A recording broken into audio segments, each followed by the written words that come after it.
we're talking to Ms. Carrie M. Gentry, and we're doing a profile dealing with some of the things that have been important in her career.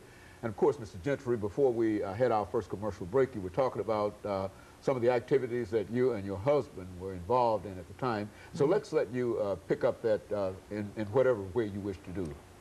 Well, I'll back up a little bit and speak of my going to Howard University at that particular time, which was sort of unbelievable that I would have the opportunity to go to college anywhere, because none of my other family members had had that opportunity, with my mother having died and the family having scattered over these United States. But a sister of mine who had lived with another sister in New York married, and she and her husband moved to Washington, D.C. And they said, why don't you come on down here and live with us and go to Howard? So I said, well, my goodness, that would be a great opportunity for me, and that's what I did. I went and I lived with them that first year. I might say that back in those years, of course, we didn't fly as much as we fly nowadays, but I remember coming into the train station and getting a bus, I think, to go to where they lived, down there on U Street and Georgia Avenue, I think it was, down in that section of Washington. Having lived in Boston all of those teenage years, I had never in life seen that many black people in one place in all of my life before. It was a summer afternoon, very warm, and they were congregated down there on the corner of Georgia Avenue and U Street. And I said, my goodness, this is a different kind of situation than I had seen up there in Boston. Certainly there were a lot of black people in Boston, but this was a nice Sunday afternoon in Washington, D.C. So the next morning I walked up to Howard. We didn't ride that much back in those days. I walked up to Howard University and onto the campus, and my goodness, to walk up there on that campus and to not know where in the world I was going. I knew that I needed to go to the chapel, because that's where all the students were going to meet, the new students. So I saw one young lady walking down toward me, so I said, where's the chapel? And she said, right there. So that shows how intelligent I was and not what I knew about where I was. So that was the chapel right there. So we went into that chapel, and until this day, that girl and I are good friends. And she's still living. You know, I speak like that because so many of our peers are no longer living. So anyway, I had some wonderful experiences at Howard University. That girl's family, she was from Washington. That girl's family took me in like a member of the family. And until this day, as I said before, we are very, very close. So my experiences there at Howard were just wonderful. I majored in health and physical education, and majored in rhythmics in particular. So when I came here to Tennessee State University, my interest certainly was in the rhythmical activities.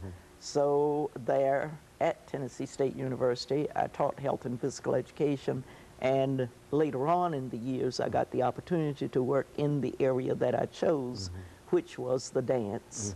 And I was the director of the majorettes for, I think, about 15 years there, when Frank Greer was the band director. So Tennessee State University. Say something about that band and some of your experiences there, Mr. Gentry. We've talked to Professor Edward Graves and Dungy and a number of others, and they've talked about that band and about Mr. Greer. What were some of your impressions after working some 15 years with the band and Mr. Greer? Oh, Mr. Greer, he was a terrific motivator. He could have those students to feel like they were the best things in the world. I remember the way that name, the Aristocrat of Bands, came about, and incidentally, that band was invited to play at some of the National Football League games, which were some of the firsts that black schools had been offered the opportunity to play at those half times of the National Football League. I think we were up in Cleveland one of those times. And we had performed, and the newspapers wrote up the fact that we were there, and they mentioned this was the aristocrat of bands.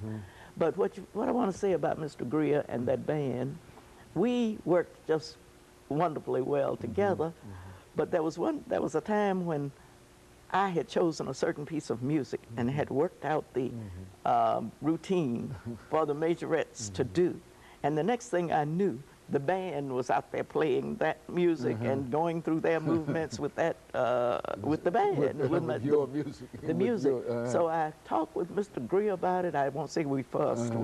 We had a great relationship. But I did sort of talk with him about that. And Mr. Greer, I told you about his being the motivator that he was. Mr. Greer said to me, he said, Mrs. Gentry, this is certainly what you do is important, but this is the big picture.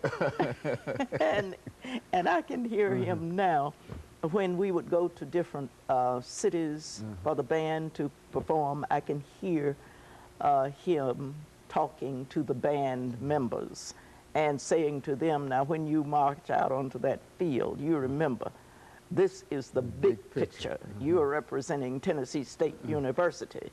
And he was just a real good person.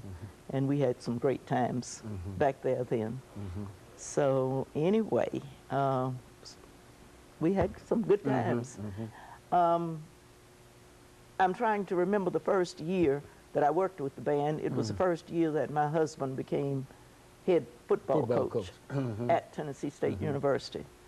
And you remember I said to you that he didn't want to come down here because he thought that Dr. Davis was not unusual. Well, because he talked about developing these kinds of players, the All-America and so forth, and playing before crowds of 40,000 and 50,000. Well, what happened? The first year that I worked with the band and my husband became head football coach, our team, football team, did not lose a game. They won all 10 games.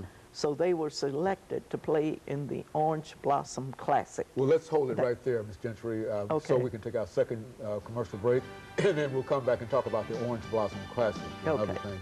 And we'll be back with our audience following this very, very short commercial break.